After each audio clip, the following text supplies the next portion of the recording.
அதாவது வர மக்களுங்களுக்கு எவ்வளோ ஜனம் இருக்குது, அவ்வளோத்துக்கும் அவங்க கொடுக்குற நன்மை அது. பெரிய பெரிய டிஃபன் பாக்ஸ்லயே வாங்கிக்கின்னு வார்டுங்கள் எல்லாருமே வாங்குறாங்க. எவ்வளவோ சாப்பிட்றோம், பிரியாணி எல்லாமே விற்கிது நமக்கு. ஆனால் இந்த மாதிரி கஞ்சி கொடுக்கறதுக்கு எங்களுக்கு வாங்க முடியல எங்கேயும் போய். ஆனால் இது ரொம்ப ஹெல்ப்ஃபுல்லாக, கடவுள் நல்லபடியாக அவரை ஒரு புண்ணியம் தேடிக்கிறாங்க, அவ்வளோதான். ஒரு அம்மா தான் குழந்தைக்கு உணவே இறங்கல, இட்லி கொடுக்குறோம், இடியாப்பம் கொடுக்குறோம், எதுவுமே எடுக்கல. காலையில இந்த கஞ்சியால என் பொண்ணு இப்ப நல்லா இருக்கிறா. நிறைய பேர் வெளியே போகும்போது நன்றி சொல்லிட்டு போவாங்க, நல்லா இருக்கும் சார், என் கணவர் இன்னைக்கு இதுதாங்க ஆகாரமா போயிட்டு இருக்குது. காலையில இருந்து ஈவினிங் வரைக்கும் இந்த கஞ்சி அவங்க வச்சு கொடுத்துட்டு இருக்காங்க. கஞ்சி நல்லா இருக்குது, பேஷண்ட் எல்லாம் வாங்கி குடிக்குது, நல்லா வாத்துது. பரவாயில்ல, இந்த நேரத்துக்கு இந்த இடத்துல இந்த கஞ்சிங்க ஊத்துறாங்க. முடியாதவங்களுக்கெல்லாம் வாங்கி கொடுக்குறோம். நம்ம ஒரு இடத்துல வாங்கணும்னா இவ்வளோ கஞ்சி 30 ரூபாய், இது இவ்வளோ பாக்கெட்டு, இவங்க கொண்டாந்து ஊத்துறது எவ்வளோ புண்ணியம் என்று நிறைய பேர் சொல்றாங்க. ஐயா,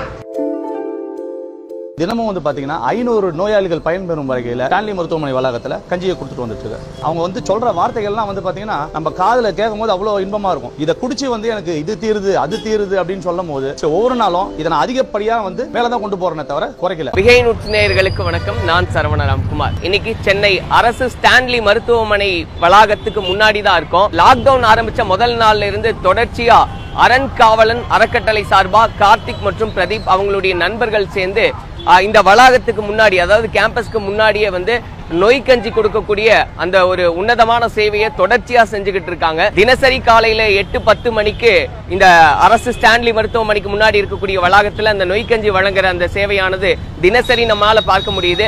நிறைய நோயாளிகளுக்கு அது பயனுள்ளதா மாறி இருக்கு. நோயாளிகளுக்கு மட்டும் இல்ல, ஏழை எளிய மக்களுக்கும் அது பயனுள்ள ஒரு விஷயமா மாறி இருக்கு அப்படின்றதெல்லாம் நம்ம பாக்குறோம். இது சார்ந்து, இந்த உன்னதமான சேவை சார்ந்து நிறைய விஷயங்களை நம்ம அவங்க கிட்டே பேசுறதா இருக்கும். தொடர்ச்சியா பேசலாம். அதாவது வர மக்களுங்களுக்கு எவ்வளோ ஜனம் இருக்குது, அவ்வளோத்துக்கும் அவங்க கொடுக்குற நன்மை அது. பெரிய பெரிய டிஃபன் பாக்ஸ்லயே வாங்கிக்கின்னு வார்டுங்கள் எல்லாருமே வாங்குறாங்க. எவ்வளோ ஜனம் நிற்கிது. ஒரே சமயம் நேற்று போன கிடைக்கல, இன்னைக்கு வாங்கி குடித்தோம். என் உடம்பு நல்லாகுதுப்பா, நான் சாப்பிட்றதுனால என் உடம்பு நல்லாகுது. அவங்க ஒரு சேவையா செய்யறாங்க, எப்படி நினைக்கிறீங்க அவங்களோட சேவை? மக்களுக்கு நல்லது செய்யறதானுப்பா, நல்லது தானேப்பா செய்யறாங்க, கெடுதலை செய்யல. பசிக்கு ருசி அனுப்பல, பசிக்கு சுகர்கார் தான் நிறைய சாப்பிட்றதே வாங்கிட்டு போறாங்க. ஆமாப்பா, நல்லவர்கள் கூடும் போது நன்மைகளும் கூடி போகும். கண்ணிமைக்கும் நேரம் போதும் எல்லாம் மாறுமே.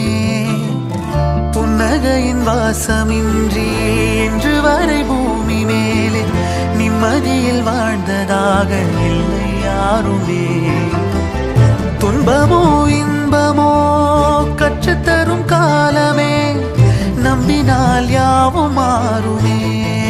நம்பு மனமே, உன்னையும் என்னையும் ஒன்றிணைக்கும் வாழ்விலே அன்புதான் பாலமாகுமே,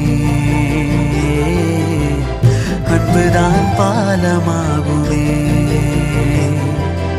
ஆராரோ ஆரிராரோ ஆரிராரிரோ, இன்று யார் யாரோ செய்த அன்பால் நெஞ்சம் பூத்ததோ. எல்லா நாளுமே விதை, நல்லவர்கள் கூடும் போது நன்மைகள்